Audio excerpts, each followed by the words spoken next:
বর্ষার এক অন্ধকার রাত, চারদিকে শুধু বৃষ্টি আর ঝড়ের শব্দ। ছোট্ট গ্রামের এক ভাঙা টিনের ঘরে একা বসে আছেন বৃদ্ধা মা হামিদা। চোখে ঝাপসা দৃষ্টি, হাঁটতেও কষ্ট হয়। তবুও প্রতি রাতে তিনি দরজার দিকে তাকিয়ে থাকেন, কারণ তার একমাত্র ছেলে রাশেদ শহরে থাকে। একসময় রাশেদ ছিল খুব গরিব। মা মানুষের বাড়িতে কাজ করে তাকে মানুষ করেছেন, নিজে না খেয়ে ছেলেকে খাইয়েছেন। শীতের রাতে নিজের কম্বল ছেলেকে দিয়ে কাঁপতে থেকেছেন। তারপর একদিন রাশেদ বড় চাকরি পেল, শহরে গেল, ফ্ল্যাট কিনল, বিয়েও করল। কিন্তু ধীরে ধীরে সে বদলে যেতে লাগলো। বন্ধুদের সামনে মাকে পরিচয় দিতে লজ্জা পেত। মায়ের পুরনো কাপড়, গ্রামের ভাষা সব কিছু তাকে বিরক্ত করত। একদিন রাশেদ গ্রামে এসে বলল, মা, তোমাকে শহরে নিয়ে যাব। হামিদার চোখ আনন্দে ভরে গেল। তিনি ভাবলেন, আমার ছেলে এখনও আমাকে ভালোবাসে। পরদিন সকালে নতুন শাড়ি পরে তিনি ছেলের সাথে শহরে গেলেন। কিন্তু শহরে পৌঁছে রাশেদ তাকে নিজের বাসায় নিল না। সে মাকে রেখে গেল একটি বৃদ্ধাশ্রমে। হামিদা হতভম্ব হয়ে বললেন, বাবা, আমি কি কোনো ভুল করেছি? রাশেদ বিরক্ত গলায় বলল, মা, আমি খুব ব্যস্ত মানুষ, তোমাকে দেখাশোনা করা সম্ভব না। বৃদ্ধা মায়ের ঠোঁট কাঁপতে লাগল।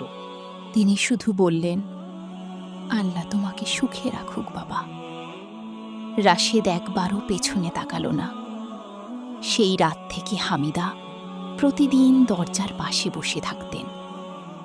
যখনই কারো পায়ের শব্দ শুনতেন, মনে করতেন, আমার ছেলে এসেছে। কিন্তু রাশিদ আর আসেনি। এক রাতে বৃদ্ধাশ্রমে সবাই ঘুমিয়ে গেছে। হামিদা ধীরে ধীরে নামাজে দাঁড়ালেন। সিজদায় গিয়ে কাঁদতে লাগলেন, হে আল্লাহ, আমি ছেলেকে কখনো বদদোয়া দিইনি, আজও দিচ্ছি না, শুধু ওকে হেদায়েত দিও। কিছুদিন পর রাশিদের জীবনে অদ্ভুত বিপদ শুরু হলো। চাকরি চলে গেল, বন্ধুরা দূরে সরে গেল, স্ত্রীও তাকে ছেড়ে চলে গেল। এক রাতে সে একা ফ্ল্যাটে বসেছিল। হঠাৎ তার মনে পড়ল, ছোটবেলায় জ্বর হলে মা সারা রাত মাথায় পানি দিতেন, নিজে না খেয়ে তাকে দুধ খাওয়াতেন। রাশেদের বুক কেঁপে উঠল। সে দৌড়ে বৃদ্ধাশ্রমে গেল। গিয়ে দেখল দরজার সামনে অনেক মানুষ। তার বুক ধড়ফড় করতে লাগল। এক বৃদ্ধ লোক ধীরে বললেন, তুমি কি হামিদা খাতুনের ছেলে? রাশেদ কাঁপা গলায় বলল, জি।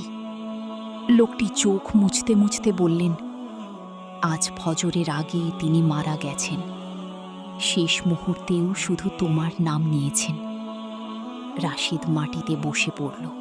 তার চোখ থেকে অঝরে পানি পড়তে লাগল। হামিদার ছোট্ট বালিশের নিচে একটি চিঠি পাওয়া গেল। চিঠিতে লেখা ছিল, বাবা রাশেদ, যদি কোনোদিন ফিরে আসিস, জানিস আমি তোকে এখনো আগের মতোই ভালোবাসি। মা কখনো সন্তানের উপর রাগ করে থাকতে পারে না। আল্লাহ তোকে মাফ করুন।